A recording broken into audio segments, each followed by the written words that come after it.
الحمد لله رب العالمين. الحمد لله القائل في كتابه المبين: فما بكت عليهم السماء والأرض وما كانوا منظرين. وأشهد أن لا إله إلا الله وحده لا شريك له، وأشهد أن محمدا عبده ورسوله. اللهم صل وسلم وزد وبارك على هذا النبي العربي الأمين وعلى آله وصحبه أجمعين ومن تمسك بسنته وقتفى أثره إلى يوم الدين. ثم أما بعد، فيا عباد الله، أوصي نفسي وإياكم بتقوى الله، فقد أفلح المتقون.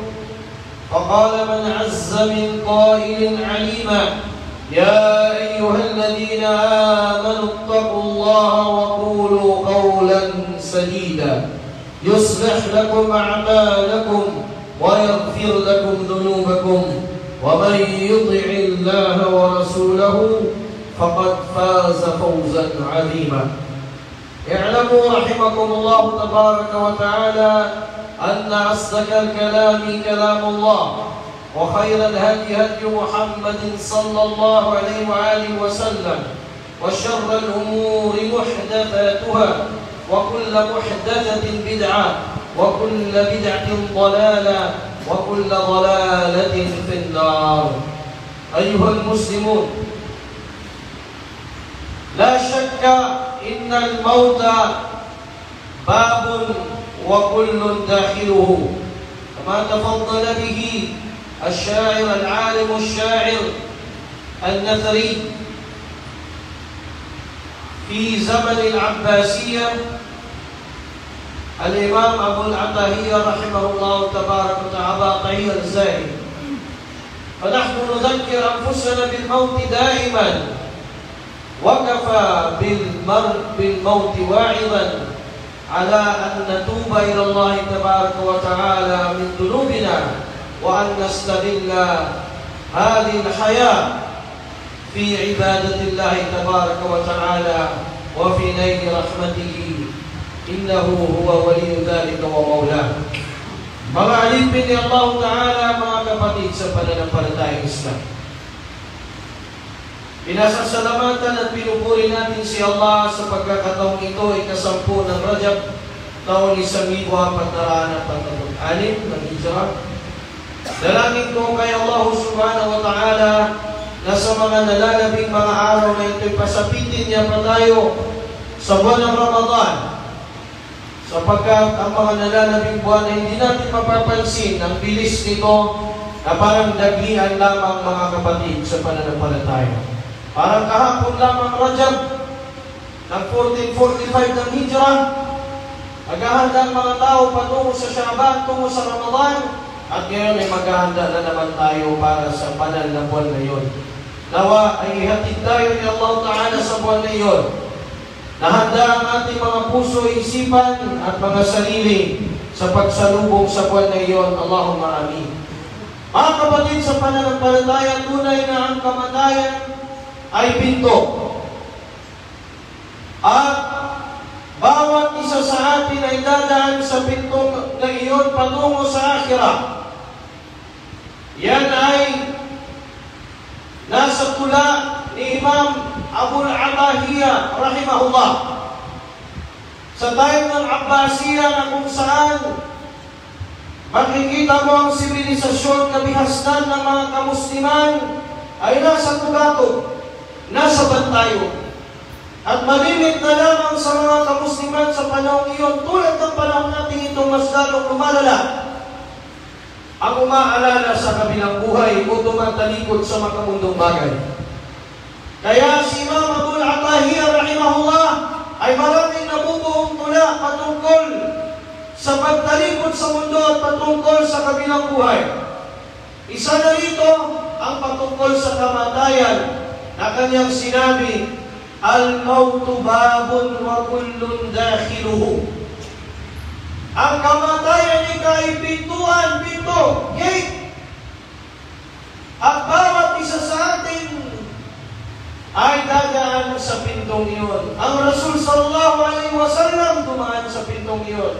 Ang mga propeta lahat sila dumaan sa pintong iyon. Tayo pa kaya ang hindi dadaan sa pinto ng kamatayan? Sabi ng ilan sa mga salaf, al-mautu huwa al-maradu alladhi la ilaja lah. Ang kamatayan ika ang siyang sakit na wala na siyang gamot. Kapag dumating na siya sa iyo, dumatal na, wala ka nang magagawa rito. Walikulli qawmin muwalliha fastabiqul khairat. Sabi ni Allah Ta'ala, walikulli midjatin huwa muwalliha. Sa bawat midjat at haharapin natin mayroon doon, nakatalagay tinalaga si Allah Ta'ala. At kaya't kayo ay magsiunahan sa paggawa ng kabutihan. At sinabi ni Allah sa isang ayah, "Idza jaa ajaluha la yastakhiruna sa'atan wa la yastaqdimun." Kapag tumatal na o dumating na ang tanggang oras, itinakda ni Allah sa lawil mahfud kung hanggang saan na lang ang hangganan mo, hindi mo na ito maaaring i-advance, hindi mo rin maaaring i-delay. Pag dumatal na dumating ang kamatayan, wala na. Tapos na. Wala nang rewind. Wala nang replay, mga kapatid, sa pananampalataya.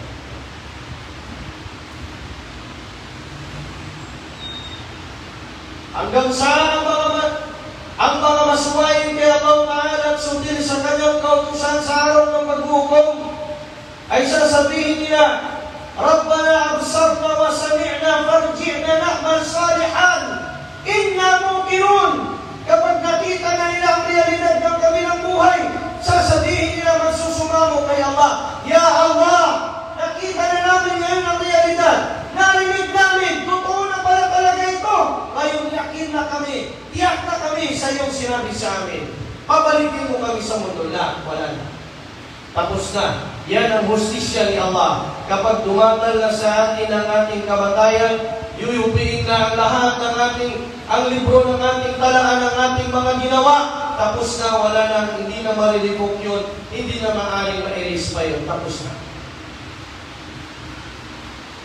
Kaya pinapaalala sa ating parati ang kamatayan. Hindi sa kung anong sitwasyon natin gusto mamatay, pero sa kung papaano matatapos ang buhay natin sa mundong ito. Laging ipinapaalala ng mga khutaba sa ating khutbah, wala tamutunna illa wa antum muslimun. Ayon sa Surah Al-Imran, huwag ninyong hayaan na kayo ay dagtan ng kamatayan maliban na kayo ay mga Muslim. Illa wa antum muslimun ay nasa kitab kayo at sa sunnah. Bakit, kapatid sa Islam? Dahil, kapatid sa Islam, kapag nakita na natin ang realidad ng kabilang buhay, magsusumamo ang bawat isa na gusto pang bumalik sa mundo. Sasabihin ni Allah Ta'ala sa kanila, sa ating lahat, sa time na yun na maghihiwalay na ang ating kaluluwa sa ating katawan, laqad kunta fi ghaflatin min hada fakashafna 'anka ghita'ak fabasaruka al-yawma hadid. Sa Surah Al-Qaf, dati wala kang pakialam, you neglect. Hereafter, wala sa iyo ang kabilang buhay. Ang lahat ng superficial lang ito, walang yawmul ba'ath. Kawaan din tayo ni Allah, wala yan, wala. Kaya gawa ng kasalanan pagsuway kay Allah Ta'ala. Happy party sa lahat, nakikipagsalamuha sa kufar, lahat ginagawa. Sa ending, mamamatay ka pa rin. Pag mamamatay na, wala ka nang matatawag na tutulong sa iyo, sasabihin na sa iyo ni Allah, laqad kunta fi ghaflatin min hada. Sabi ni Ibn Abbas radhiyallahu anhuma sa kanyang tafsir sa aya na ito, laqad kunta fi nisyanin shadid minha. Kinalimutan, kiniligtaan mo, despite the fact na totoo ito. Lam tatayakkan, wala sa yakin mo, wala. Kasi kung yakin, iwasan mo yung mga pinagbabawal ni Allah. Kaso, hindi. Nagtalipunda ka, sabi mo, maranaw, magiging na ito.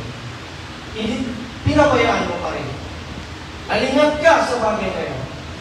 Pagkasyap na alipalikat. Ngayon, ang cover ng mata mo, nakikita mo na, tinanggal na namin at makikita mo na lahat ng mga realidad. Mga kapatid sa pananampalataya, ang nakakalungkot pa roon, kapag ang isang masuwayin kay Allah Ta'ala ay namatay, hindi iiyak ang langit at ang lupa para sa kanya. Sinabi niya Allah Ta'ala sa Surat Al-Dukhan, Ba'da'udhu billahi minash shaitanir rajim, nasa pambungan ng khutbah natin kanilang ayat, Fama bakat alayhimus sama'u wal ardu wa ma kanu mundarin. At tungkol sa mga kaum ni Fir'aun, ang pinag-usapan tinutukoy sa Surat Al-Dukhan, hindi, nung nawala na kabihasnan na yun, nakabulan sila. Tingnan nyo ngayon sa Egypt at doon yung mga pyramid na natira nila. The great civilization of Egypt. Pero nung nilipol sila ni Allah Ta'ala at nawala, naging mention na lamang sila sa history. At wala na tayong nakita ni isa sa kanila na mula sa lahing iyon. Inalis sila ni Allah Ta'ala, binura. Yun ang tamang term, binura sila sa mundo, ang lahi nila. Despite their glory, anong sabi ni Allah? Famapakat alihimus sama'u wal ard. Hindi umiyak ang langit at ang lupa sa kanila. Wa ma kanu muntarin. At kailanman ay hindi na sila pinaghintay. Kung baga dumatal na yung kamatayan nila sa kanila. So, ibig sabihin, umiiyak pala ang langit at ang lupa. Para kanino umiiyak ang langit at ang lupa sa mananampalataya. Naimulat ko lang kay Ibn Abbas radiyallahu anhuma sa kanyang tafsir, sinabi niya, Mabakat alihimus sama'u wal ard. Hindi umiyak ang kalangitan at kalupaan sa kanilang ay hindi kufrihim. Hindi umiyak ang kalangitan ng hinayang ang langit o ang lupa sa kamatayan ng kaum ni Fir'aun dahil sa kanilang kufr. Dahil sa kanilang hindi pagsampalataya kay Allah Subhanahu wa Ta'ala. Na, ganon din naman, sinabi ng Sugo sallallahu alaihi wa sallam, sa pagmulat kay Al-Hasan, o inulat ni Yazid al-Raqashi, mula kay Anas ibn Malik, sinabi ng Sugo, Ma min mu'min, illa walahu fis samai babani, babun yanzilu minhu rizquhu, wa babun yadkhulu minhu kalamuhu, wa amaluhu fa idha mata faqadahu, fabaqiya alayhi thumma tala, fama bakat alayhimus sama'u wal ard.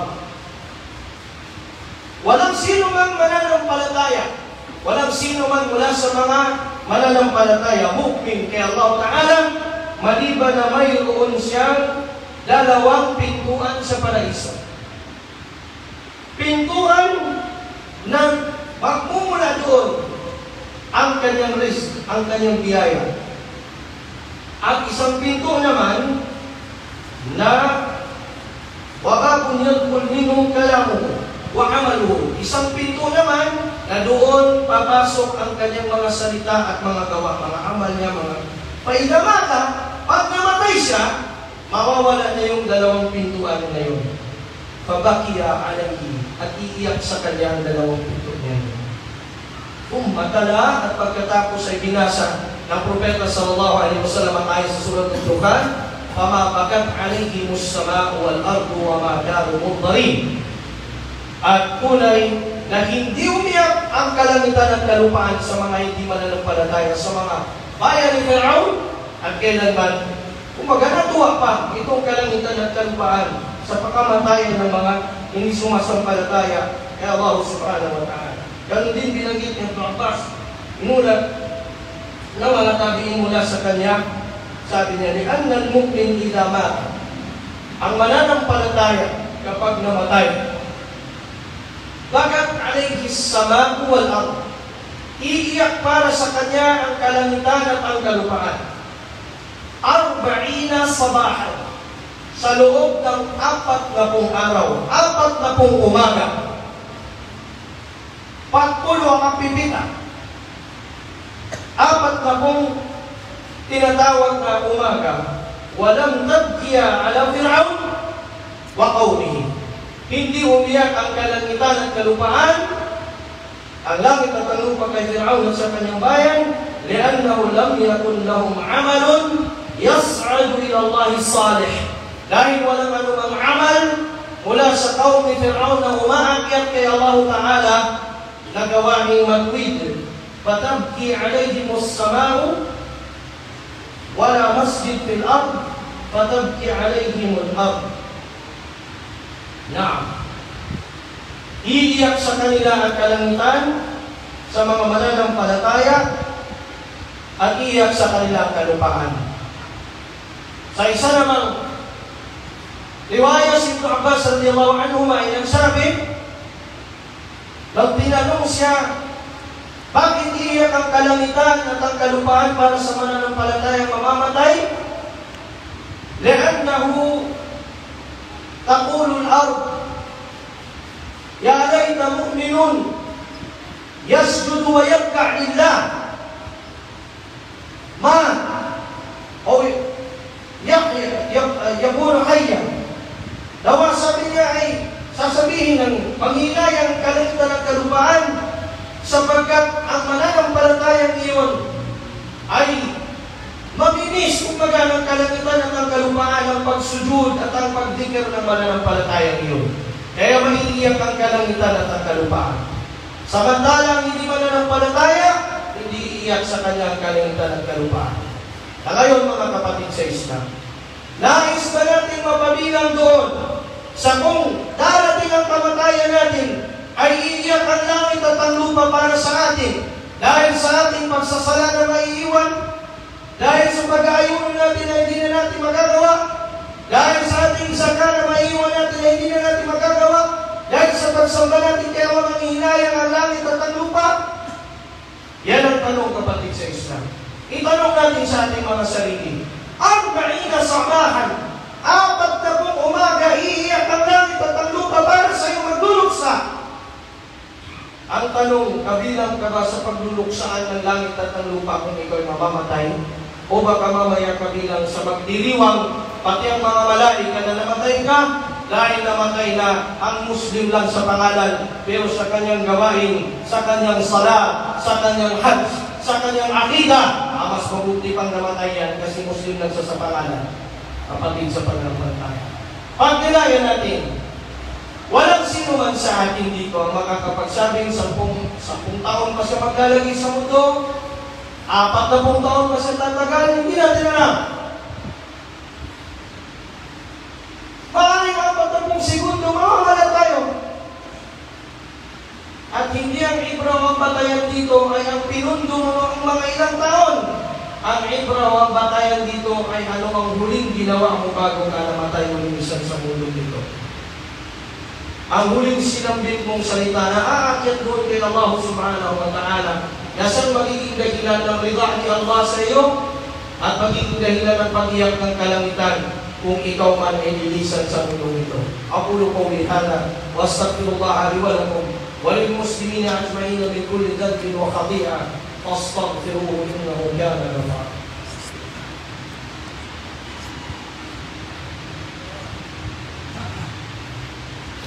Alhamdulillah wa kafa wassalatu wassalamu ala abdihi wa rasulihi al-mujtaba Muhammad ibn Abdullah wa ala alihi wa sahbihi wa man wala. Mga kapatid sa pananampalatayang Islam, inihigok natin ang bawat isa sa ating sarili at tayong lahat ng tunay na pagtatawba kay Allah Ta'ala. Bago dumating ang ating kamatayan, sapat na ang kamatayan na maging wa'id, maging paalala sa atin. Sinabi ng Nabi sallallahu alaihi wa sallam, "Akthiru min ad-dhikri hadhihi al-laddat." Akthiru min dhikri hadhihi al-laddat. Rawahu Muslim. Paramihin ninyo ang pag-alala sa makakasira sa lahat ng kasiyahan. Kapag nakaramdam ka na ng sakit, yan ang isa sa mga warning ni Allah Ta'ala sa ating patungo sa pintong iyon. Kapag nakaramdam ka na ng humma, nakaramdam ka na ng lagnat, nakaramdam ka na ng matinding pagsakit ng tiyan at lahat-lahat ng yan, maaaring yan ay ay paglilinis ni Allah sa iyo, at maaaring yan ay hudyat na sa iyo ng tunay na pagtatawag kay Allah Ta'ala. Hindi totoo na malalaman ng tao kailan ang kamatayan na hindi totoo yan. Ang ghaib ay nandun kay Allah. Alimul ghaibi wasyahada. La yudhiru ghaibahu, la ya'lamu ghaibahu illa hu, la yudhiru ghaibahu ala ahada, la yudhiru ala ghaibihi ahada illa man irtada min rasul. Suratul Jin. Sinabi niya, Allah siyang nakakaalam ng ghaib, bagay na nakatago. Hindi natin alam, kailan tayo matay, kailan na ilang days na lang tayo, ilang buwan, ilang taon, Allah lang nakakaalam. Shahada, yung nangyayari. Present, Allah lang nakakaalam. Makakagraduate ka ba? Papasa ba yung review mo? Exam mo ngayon sa bar? Sa board? Wala. Alimul ghaibi wasyahada. Kaya huwag tayong maging mayabang sa kinabukasan. Nasasabihin natin, bukas ka agad gagawin ko yan. Sabi ni Allah, wala taqulu li shay'in inni fa'ilun dhalika ghadan. Huwag kang magsasabi sa kahit anumang bagay, gagawin ko kaya bukas, illa ay yasha Allah. Wadhkur rabbaka idha nasim. Sa suratul Kahf, sinabi ni Allah Ta'ala, bago sasabihin niyo, kung luluubin ni Allah Ta'ala at alalahanin mo si Allah, sabihin makakalimot ka sa Kanya. Yan ang realidad, mga kapatid sa Islam. Ay hindi natin alam kung paano kailan darating sa atin, sa pamamagitan ng marad, sa pamamagitan ng sakit. Pagdalaw sa atin yan, ng kamatayan, hudyat na sa atin yan. Kaya kapag darating sa iyan, gawin mo ang sakit mo na yan ay maging paglilinis sa mga kasalanan mo bago ka humarap kay Allah Subhanahu wa Ta'ala. Sa hadith na inulat ni Imam Bayhaqi at ganoon din si Imam Ahmad sa kanilang musnad, sinabi niya, ma min mu'min o al-mu'minu la yazalu al-mu'minu fi bala. Ang mu'min ay parating nasa pagsubok, sakit, kawalan ng pera, pagsubok, lahat-lahat. Huwag kang magtaka. Nagsasampahin ako, bakit ako sinusubok ng ganito? Hindi ba tinatanggap ang sala mo? Hindi. Tinatanggap yan. Ang gusto niya Allah Ta'ala, pagsubok, dagdan ka niyan. Para paano? La yazalu al-mu'min fi bala hatta yalqa Allah, hanggang katagpuin niya si Allah. Walaysa lahu dhanbun, na iyong haharapin si Allah na wala ka ng kahit anumang bahid dumis ng kasalanan dahil nilinis na ng pagsubok ng sakit na dinaanan mo. Yan ang parating isipin ng isang mananampalataya. Kung mamamatay man ako, mamamatay akong kinaawaan ako ni Allah Ta'ala. Kaya, pinaka-worst na tao, ang dadagdag na sa ng pagsubok, sige pa rin sa pagsuway kay Allah Subhanahu wa Ta'ala. Mga kapatid, sa pananampalataya, mga alipin ni Allah Subhanahu wa Ta'ala, kung dinagdag na tayo ng pagsubok, huwag nating hangarin ang kamatayan. Bawal na hangarin ang kamatayan. Sinabi ng Nabi ﷺ sa hadith na muttafaqun alayh, la yatamannayanna ahadukumul mauta. Huwag ninyong hilingin kailanman na mamatay kayo. Wa in kana labudda fa'ilan. Pero kung halimbawa, dumating na yung sakit na sa tingin mo, ay delikado na talagang papunta ka na sa pintuan na yun, sa kabilang buwan, ay sabihin mo, falyakul. Ito ang dua, tinuro na namin. Allahumma in kanatil hayatu khairan li fa'ahini. Ya Allah, kung ikakabuti pa ang buhay sa akin, buhayin mo ako. In kanatil wafatu khairan li, subalit kung ang kamatayan ang isang mas mainam para sa akin, patawaffani, ay padagnan mo sa akin ang kamatayan na iyon na kinalulugdan mo ako. Yan ang parang.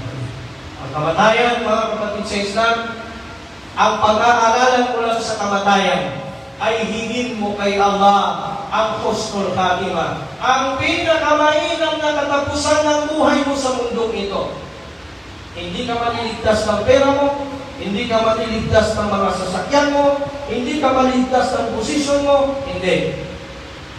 Ang awa lang ng Allah subhanahu wa ta'ala. Nais mo bang ikaw ay makabilang doon sa sasabihin ni Allah Ta'ala o sa tatawagin ng mga malaika, Ya ayyatuhan nafsul mutmainnah, irji'i ila rabbiki radiyatan mardiyah, fadkhuli fi ibadi, wadkhuli jannati. Nais mo bang kabilang ka doon sa tatawagin ng mga malaika o kaluluwang malinis o kaluluwang panatag kay Allah Ta'ala? Bumalik ka na, umuwi ka na, patungo sa pagkalugot ni Allah Subhanahu wa Ta'ala. Pumasok ka na, halika na pumasok sa pagsamba kay Allah, sa mga alipin ni Allah Ta'ala, at pumasok ka sa kanyang paraiso. Pumasok ka sa aking paraiso. Yan ang panawagan ni Allah sa mabuting kaluluwa. Nas'alullah tabaraka wa ta'ala husnal khatimah. Huwag pa masigurong isa sa atin, 14 years old pa ako, 20 pa ako, 30 pa ako, ang kamatayan walang pinipiling edad. Sa pagtulog pa lang natin, dapat ay iniisip na natin baka hindi natin magising. Isa sa mga sinabi ng Propeta sallallahu alaihi wasallam, An-nawmu akhul maut.